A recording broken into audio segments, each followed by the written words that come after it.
Hello, welcome student. मी प्राध्यापक सागर होमराज मेश्राम, राज्यशास्त्र विभागातर्फे तुम्हा सर्वांचं स्वागत करतो. आज आपण BA first semester first year राजकीय सिद्धांत यामधला अधिसत्ता, ज्याला आपण अथॉरिटी म्हणतो, याबद्दल आपण चर्चा करणार आहोत.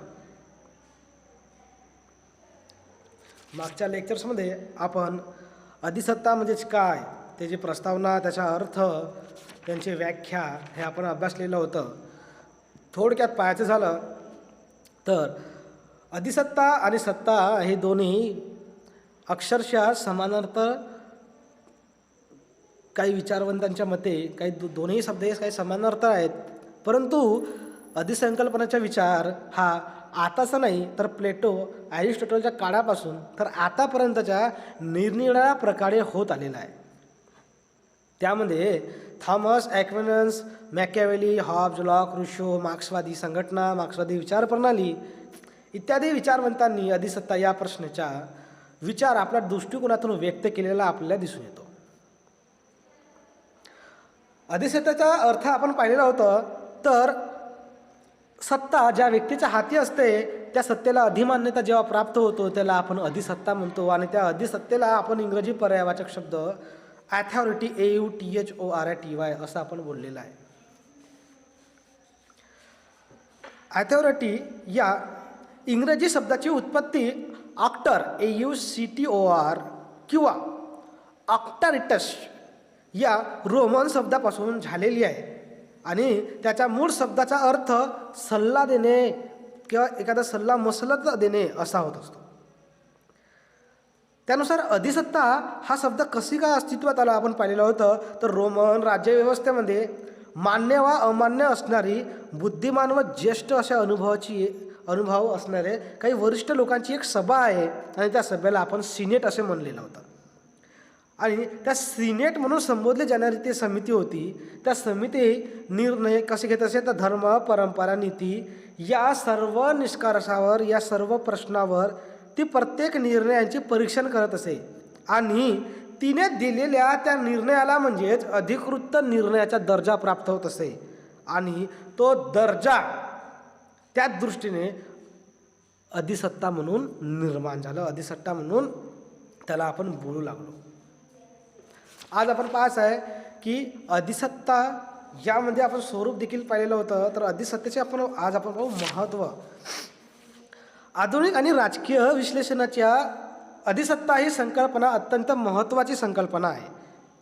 तिचे स्वरूप अतिशय व्यापक आहे. कारण काय, तर त्यामध्ये त्या संकल्पनेमध्ये प्रभाव, राजकीय सत्ता, अधिमान्यता, विधिग्रहता अशा विविध प्रकारचे एकत्रीकरण होत असल्यामुळे इतर सर्व संकल्पनेपेक्षा ही जी संकल्पना आहे अधिसत्ता ही अत्यंत मूलगामी स्वरूपाची आहे. कारण या सत्तेपेक्षा ज्या पॉवर आपण पाहिलेलं होतं, सत्ता, शक्ती, पॉवर, त्यापेक्षा अधिसत्ता हे विवेकनिष्ठ व तर्कबुद्धी यांच्यावर आधारित असल्यामुळे लोक तिचा स्वीकार करतात. आणि त्यामुळेच सत्ताधारक आणि सत्ता स्वीकारणारे यांच्यातील संबंध हे मान्यतेवर आधारित आहे. अधिमान्य सत्तेलाच अधिसत्ता असे म्हणतात. आला पाहतोच, अधिमान्य सत्तेलाच अधिसत्ता असे म्हणतात. काय, तर आपण सत्ता जो पॉईंट पाहिला, सत्ता ज्याला आपण पॉवर, शक्ती असा म्हणलेला आहे. राजकारणामध्ये एखाद्या व्यक्तीवर जेव्हा सत्ता असतो तर तो सत्ता पहिल्यांदा अधिमान्यतामध्ये होतो आणि प्रारूप होत असतो, अधिमान्यतामध्ये कन्वर्ट होत असतो. आणि त्यामध्ये संपूर्ण जनतेला, संपूर्ण नागरिकाला जेव्हा तो निर्णय संपूर्ण मान्य असतो आणि त्या मान्यता झालेल्या अधिमान्यतेलाच आपण काय म्हणतो, तर अधिसत्ता म्हणतो. अशी अधिसत्ता सर्वांच्या संमतीवर आधारित असते. जनतेला मान्य असलेल्या मूल्याशी व आशा, आकांक्षा, उद्दिष्टाशी प्रामाणिक असते. त्याला आपण काय म्हणतो, तर अधिमान्यता म्हणतो. ते उचित पद्धतीने निर्माण झालेले असून न्याय व सर्वांच्या कल्याणासाठी बद्ध आहे असा विश्वास सर्वमान्य लोकांच्या मनात असतो.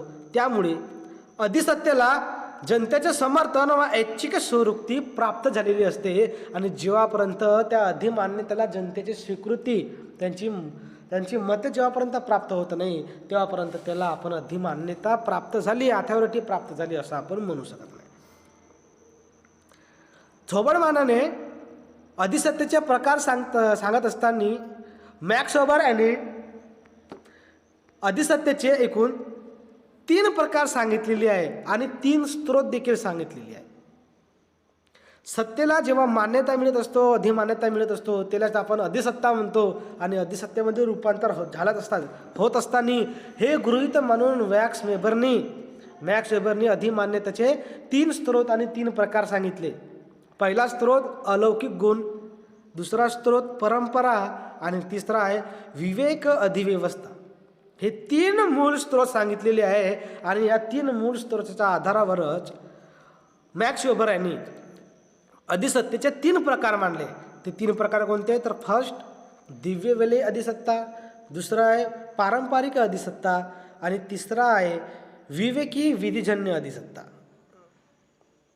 दिव्यवलयी अधिसत्ता आहे ज्याला आपण सम्मोहक अधिसत्ता म्हणतो. सम्मोहक म्हणजे काय? तर आपल्या काबूमध्ये एखाद्या गोष्ट करणे. ओके, आपल्या हातामध्ये एखादी गोष्ट आली, आपल्या मनाप्रमाणे जे एखादा व्यक्ती वागत असलं त्याला आपण म्हणतो मेडिटेशन्स म्हणतो आपण. ओके, तर काय आहे दिव्यवलयी अधिसत्ता काय आहे? जो आपण मॅक्स वेबरने जो प्रकार सांगितले अधिसत्ताची, ठीक आहे, तर सत्ताधारी व्यक्तीकडे काही अलौकिक आणि काही दैविक गुण आहेत असा विश्वास किंवा असा जनतेचा विश्वास जेव्हा होत असतो किंवा लोकांमध्ये जेव्हा असा विश्वास निर्माण होत असतो आणि लोक त्यांच्या आज्ञा त्यांच्यामध्येच काय तर सत्ताधारी व्यक्तीच्या आज्ञा स्वइच्छेने स्वखुशीने पाळत असतात, तेव्हा त्या प्रकाराला दिव्यवलयी सम्मोहक अधिसत्ता असे म्हणतात. जनता मानत असते की त्या सत्ताधारी व्यक्तीमध्ये काही अलौकिक गुण आहेत, काही वेगळे असे गुण आहेत, त्याला आपण दैवी गुण असे म्हणतो. आणि तेव्हा त्या जनतेच्या त्या लोकांचा असा विश्वास निर्माण होतो आणि असा विश्वास निर्माण झाल्यानंतर ते लोक त्या सत्ताधारी व्यक्तींच्या आज्ञा स्वइच्छेने स्वखुशीने पाळत असतात, त्यालाच आपण दिव्यवलय किंवा सम्मोहक अधिसत्ता असे म्हणतो. दिव्यवलय अधिसत्ता हे व्यक्तिनिष्ठ असते आणि त्या व्यक्तीच्या प्रभावावर अधिसत्तेचे स्वरूप अवलंबून असते. त्यामुळेच ते टिकाऊ स्वरूपाची नसते. दिव्यवलयी अधिसत्ता कशी नसते तर ते टिकाऊ स्वरूपाची नसते. कारण दिव्यवलयी अधिसत्ता प्राप्त सत्ताधारी जोपर्यंत असतो तोपर्यंतच राहतो. एखादा व्यक्ती आहे, एखाद्या व्यक्तीचा व्यक्ती आहे, तर तेव्हा जेव्हापर्यंत त्या जनतेचा विश्वास आहे तेव्हापर्यंतच ते दिव्यवलयी अधिसत्ता देखील अस्तित्वात असते. एक वेळेस तो व्यक्ती त्या पदावरून जर खाली झाला तेव्हा ते दिव्यवलयी अधिसत्ता देखील लोकांच्या नजरेआड खाली पडत असते. त्यामध्ये जे दिव्यवलयी अधिसत्ता आहे, त्या दिव्यवलयी अधिसत्ता प्राचीन काळापासून निर्माण झाल्याची अनेक उदाहरणं आपल्याला पाहायला मिळतात. त्यामध्ये काही विचारवंतांचा, काही लेखकांचा आपल्याला समावेश सांगितलेला आहे. जसे उदाहरणार्थ Hitler, Mussolini, Churchill, Lenin, Nasser, Sukarno, Pandit Jawaharlal Nehru, Mahatma Gandhi, Mao Tse tung, हे जे काही चीनी आणि आपल्या भारतीय अमेरिकन जे संपूर्ण जर्मनी वगैरे जे विचारवंत आहेत ते इत्यादी ह्या सर्व नेत्यांची सत्ता म्हणजे दिव्यवलयी अधिसत्ता होय. त्यामध्ये जनता मानत असते की ह्या व्यक्तीमध्ये काहीतरी अलौकिक आणि दैवी गुण लपलेले आहेत.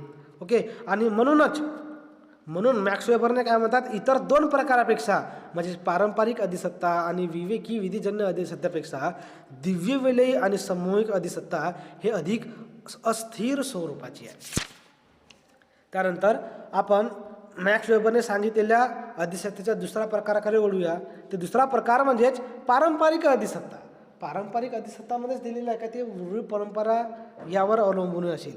रूढी परंपरा वारसा हक्क या आधारे जेव्हा राजकीय सत्ता किंवा राजकीय सत्तेला अधिमान्यता प्राप्त होत असते अशा अधिसत्तेला पारंपरिक अधिसत्ता असे म्हणतात.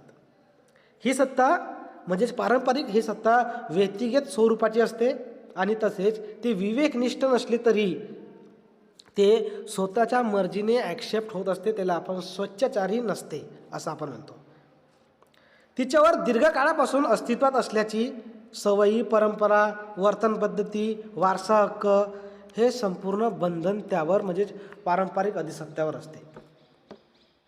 आदिम जनजमातीच्या टोळी प्रमुखांची अधिसत्ता ही पारंपरिक असते.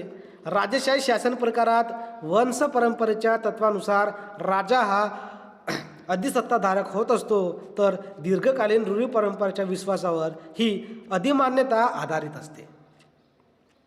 मॅक्स वेबरने दिव्यवलयी अधिसत्तेपेक्षा काय सांगितलेले आहे की मॅक्स वेबरने प्रथम सांगितलं की इतर दोन्ही पारंपरिक आणि विवेकी विधिजन्य अधिसत्तेपेक्षा जो फर्स्ट आहे म्हणजे दिव्यवलयी अधिसत्ता हे काय अस्थिर आहे.